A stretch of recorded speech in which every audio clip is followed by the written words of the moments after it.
Hoje a gente vai mergulhar na história da irmã favorita de Napoleão, uma mulher que ficou famosa tanto pelos escândalos que chocou a Europa, quanto por uma lealdade assim inacreditável. Uma princesa que viveu a vida do jeito dela, desafiando uma era inteira. Essa é a história de Paulina Bonaparte. Olha só, toda essa nossa análise de hoje vem da biografia super detalhada da Flora Fraser. Ela usou diários e cartas da época, o que permite que a gente dê uma espiadinha por trás das cortinas para entender a mulher que existia por trás da lenda. Para a gente entender de verdade a Paulina, vamos começar por um momento que não é o início da vida dela não, mas sim um ponto crucial, que joga a gente bem no meio do furacão. Um único jantar que iria decidir o futuro dela. E imagina a cena. Estamos em Marsella no ano de 1796. A Paulina tem só 15 anos. E o futuro dela está sendo decidido por 3 homens superpoderosos durante um jantar. Pensa na pressão que devia estar rolando naquela sala. E aqui estão os personagens centrais desse drama. De um lado, o irmão todo-poderoso dela, o Napoleão. Do outro, o noivo, um homem 26 anos mais velho que ela. E ali na mesa, meio de canto, o homem que Napoleão realmente queria que ela se casasse. Ou seja, 3 homens, 3 interesses diferentes e o futuro da Paulina em jogo. E a Paulina, com seus 15 anos, estava completamente apaixonada. As cartas que ela escrevia para o Ferron, nossa, eram pura paixão. Ela via aquele amor como uma coisa épica, sabe? Coisa de romance. Para ela, aquele era o destino dela, e ela estava mais do que pronta para lutar por ele. Só que tinha um grande porém.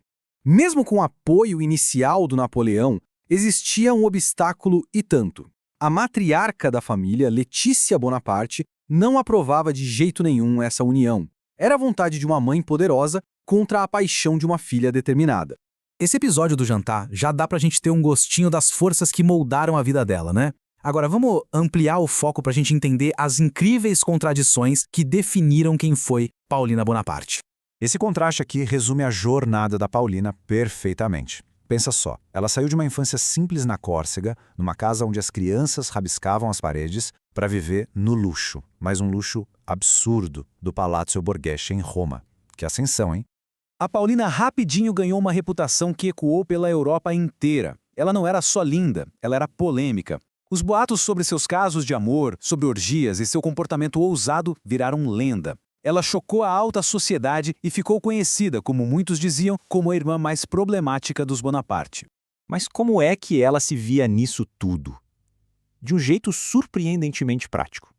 Enquanto todo mundo via ela como uma deusa, ela simplesmente descrevia sua beleza lendária como vantagens da natureza.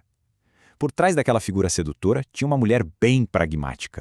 Mas olha, nenhuma relação foi tão definidora para Paulina quanto a que ela teve com o irmão. Uma relação de uma complexidade imensa, cheia de amor e de conflito. A tese central da biógrafa Flora Fraser é que Napoleão teve um papel duplo na vida da Paulina.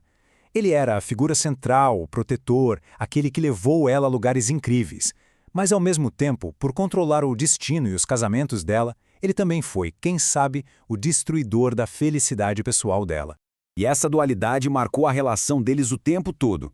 Em muitos momentos, ela era a maior aliada dele. A única irmã que foi com ele para o exílio, provando uma lealdade absurda quando todo mundo já tinha abandonado o barco.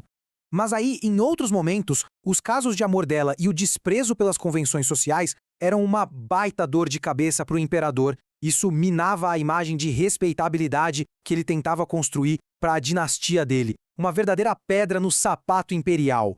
A gente precisa lembrar que os Bonaparte eram mais que uma família. Eram uma dinastia. O Napoleão estava ali no centro, movendo os irmãos como peças num grande tabuleiro de xadrez europeu.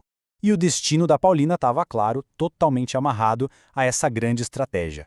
Então, no final das contas, como a gente deveria se lembrar da Paulina? A história dela se resume a essa interação fascinante entre uma lealdade inabalável, um desafio constante às regras e um legado que dura até hoje. Apesar de todos os conflitos e escândalos, a lealdade dela ao Napoleão era absoluta, especialmente na queda dele. Ela foi para Elba com ele, vendeu as próprias joias para ajudá-lo e implorou para se juntar a ele no fim. A lealdade dela se tornou tão lendária quanto são os casos de amor. E talvez nada capture melhor esse espírito ousado dela do que a forma como ela escolheu ser imortalizada. Não num retrato formal, mas numa estátua de mármore, seminua, esculpida pelo grande Antônio Canova, reclinada como se fosse a Vênus vitoriosa. E conta a história que, ao ver a estátua, uma dama de companhia ficou chocada. Ela virou para Paulina e, com certeza espantada, perguntou se ela não se sentiu desconfortável ou com frio ao posar com tão pouca roupa para o escultor. A resposta da Paulina foi perfeitamente prática e cheia de humor, capturando a essência dela. Ela simplesmente respondeu: "Ah, mas tinha uma lareira no estúdio." Essa frase revela o humor afiado dela e a total indiferença às convenções da época. E isso nos leva à pergunta final. A Paulina foi apenas uma princesa escandalosa ou foi uma mulher à frente de seu tempo que insistiu em viver sobre as próprias regras? Talvez ela tenha sido as duas coisas, uma figura complexa cuja história nos lembra que, mesmo nas sombras de grandes homens, algumas mulheres se recusam a ser esquecidas. Obrigado por acompanhar